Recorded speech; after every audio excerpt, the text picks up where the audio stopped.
let's move on, ladies and gentlemen. This is Washington Football Weekly. We are talking about our victory over the Chicago Bears, 12-7.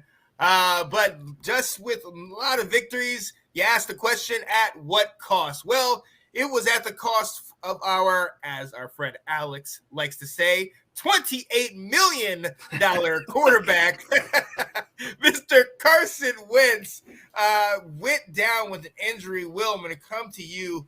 Let the people know about the injury and what are we looking at from here on out, man? Yeah. So I think he fractured his ring finger on his throwing hand. Yeah. So he had surgery on Monday, and he is out anywhere between 4 and 6 weeks. Yeah. Which, I mean, we're talking that's down near Thanksgiving into December. That's a significant portion of the season. I'll tell you this.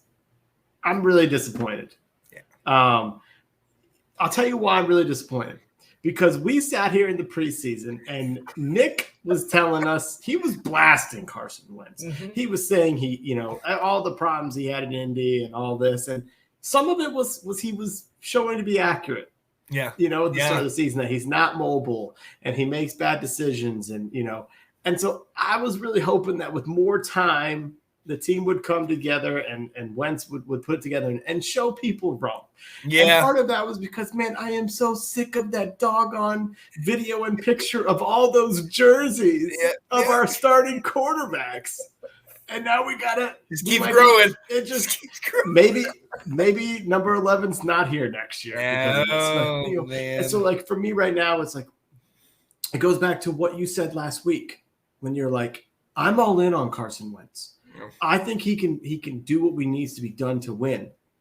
And if this is it, if he doesn't play again because of this, depending on how the season goes, it's almost it's either not enough of a sample size to determine, or it's like you can't keep him next year for what you saw from this year. So we really haven't had a true chance to evaluate him.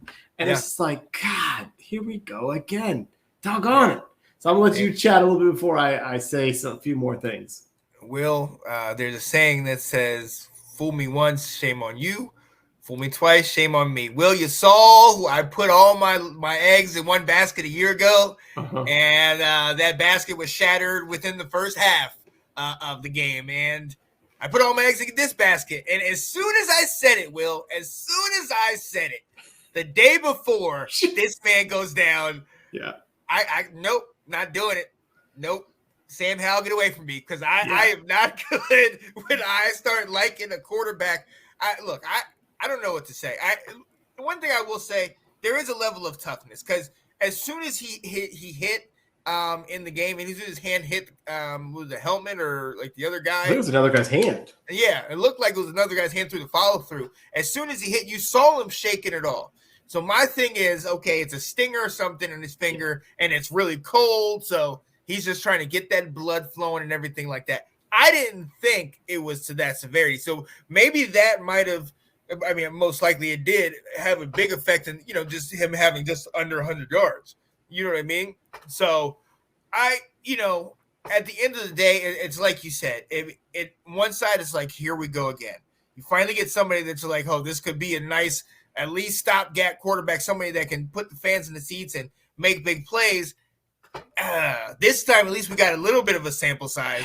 We got a couple of games where he threw 300 yards and 3 TDs, but it's like still now he's back off the field. Now he's hurt again, and then it goes back to something we're going to talk about in a little bit. Do you put the time that they say, hey, come on back? Because we already have that. That little thing in our back pocket, like, yo, if we want to recoup and just let him go, we can roll after this year and just wipe our hands with it. Mm-hmm. Let's be honest, this injury, if it goes for the full 6 weeks and God forbid any longer, that's half your season, man. You know, we talk about it all the time. The best ability is availability. And hey, if you're not on the field, I can't defend you. So I hope the best for him. I hope he, is able to recover. But one of the things that actually just kind of came to my mind, even when you were saying it, and even back to that game, talking about his hand being cold, when he comes back, it's going to be freezing outside. And the number one place that you don't want to be, you want to be cold, especially for quarterback, is your hands.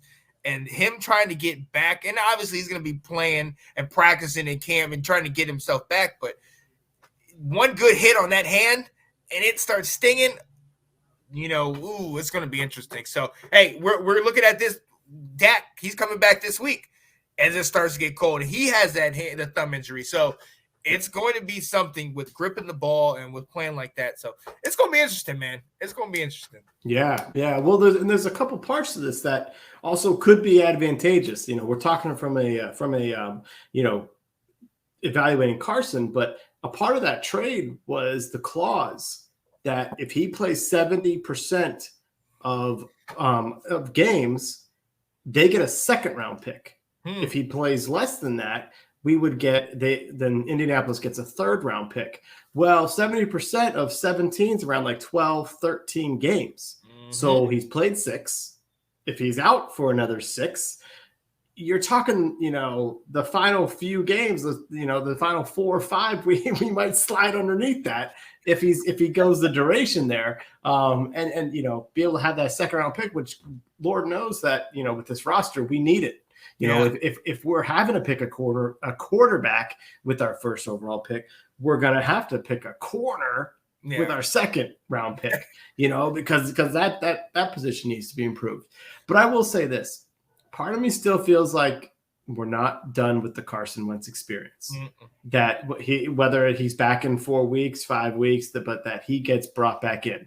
I feel some of that loyalty with Ron and saying, well, he was our starter, and some of that though also is because if we're in it at all, I see Carson coming back in because at training camp, all the reporters have said there was a distance between our QB1 and QB2, and there was a distance between QB2 and QB3.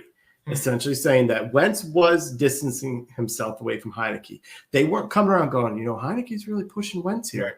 He may actually be, beat him out. Just like they said, Howell was not pushing Heineke. It was clearly entrenched who was 1, 2, and 3.